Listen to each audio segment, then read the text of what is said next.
commentary on the workbook lesson 55 in a workbook for A Course in Miracles, the review of lessons 21, 22, 23, 24, and 25.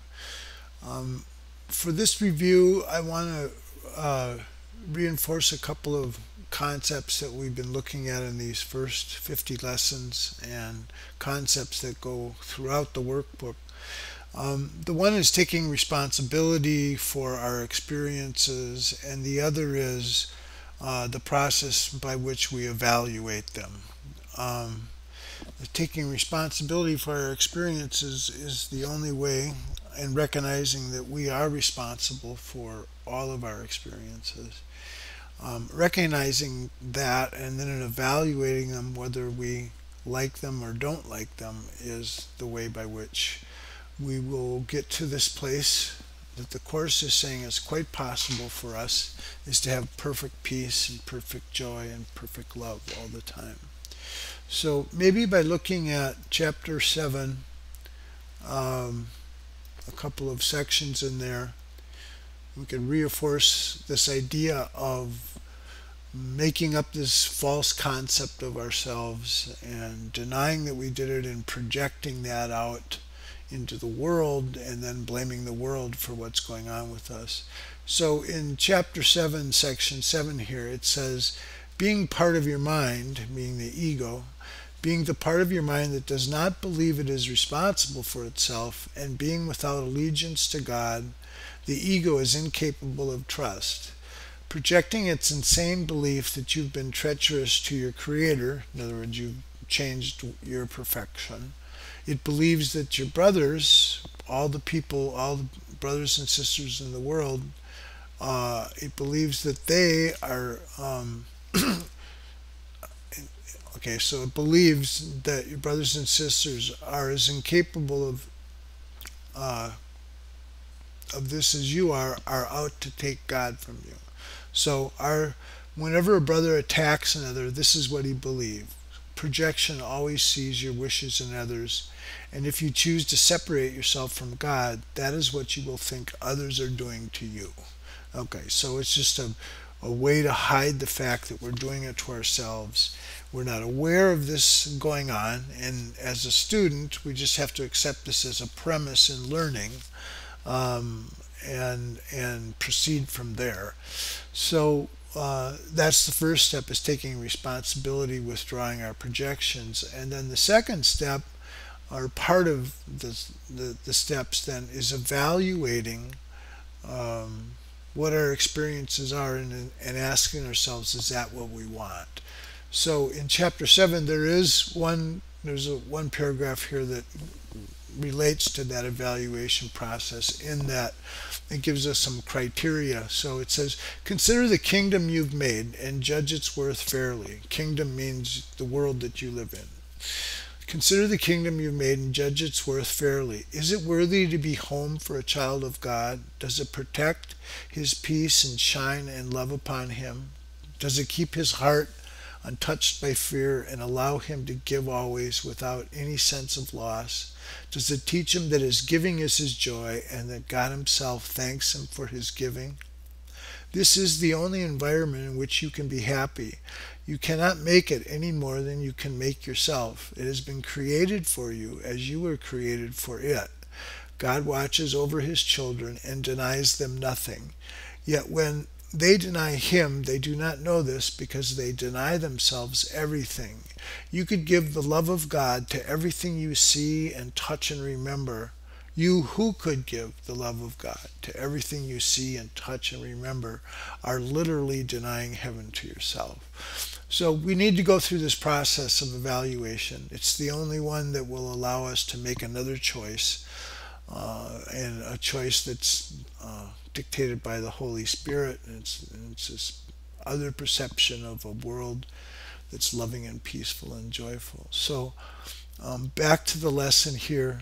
I'm determined to see things differently, recognizing these things. The things that I see are not what would be a perfect creation of God. and it just proves we don't understand reality. We don't understand God, and we don't understand ourselves when we see a world of disease, disaster, and death. And what I see is a form of vengeance. The world I see is hardly a representation of loving thoughts. It's a picture of attack on everything by everything. Um, One nickname for this process that myself and other course students used to talk about was called the circle of lunch. And what that meant was is that life lives on life. Our very being, in order for it to exist, we have to have food, and that food is as other life. It doesn't matter if it's plants or animals or whatever. It's just that's in the nature of things, and that um, that particular fact, a quote unquote fact, is one of the things Joseph Campbell alluded to in his work on mythology and spiritual systems, was that there's this deep inherent guilt inside of us we're unaware of, because we have to use life just to live. So that's what it's saying. That's what it means when what I see as a form of vengeance. Now it's not real and it's an illusion, but we need to be aware of the content of that illusion, so we're willing to let it go. And then goes on to say, I can escape from this world by giving up attack thoughts. This is the only way out, because it was the only way in. And so as we forgive, love comes back into our awareness. We see a world of peace and safety and joy. I do not perceive my own best interests. If you don't know who you are, you can't know what your best interests are. So that's why changing your sense of self will better guide you to what your real interests are in the world. And so I do not know what anything is for. From the ego standpoint, the purpose of everything is to prove to us that we are that ego, and that illusion of a self is what we are. That's the real purpose behind everything. So if you think about that, as you seek things in the world, as we go about our day, seeking to change things, to have certain things happen, to attain certain environments, to have certain objects, you get money. Behind all of that, the real want is to prove this illusion of ourselves as an ego, because the ego by its nature, by definition, is deprived. So it's this, seeking the things of the world is just this cover story for making the ego real. That's what's really going on. Now we're going to remain in those activities. That's the point isn't to just leave that behind and start living on pure air and sunshine somewhere. We go about our same activities every day, but now recognizing that we're making it up and that it is painful, then we want to take this very same world and make its purpose be to remember who we really are, which is this loving self.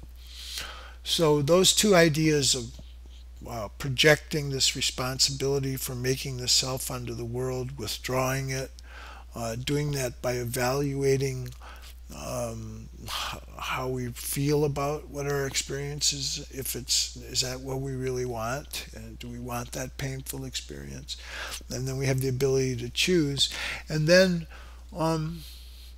in all things in the Course, it's training us to be miracle workers. It's training us to be teachers of God. And so what does that mean? It means teaching love to everything, teaching love to ourselves and to everyone about us. And the idea is that we need to be healed and safe ourselves, and that's a function of our own choice and nothing else. And having done that, and accepting that, then we go through this process of sharing it with the world, and then it becomes real to us. Once we've done that, once we've accepted it inside, and then it becomes real to us as we go through this process of time and sharing it with the world. And the basic idea in there, I thought of this morning, was one line from Kahlil Gibran's poetry. It said, "If winter said spring was coming, who would believe winter?" So if you think about that, the idea behind that is that we need to be free ourselves. We need to be this self of love. So people can see an example of that, so they know that it's real.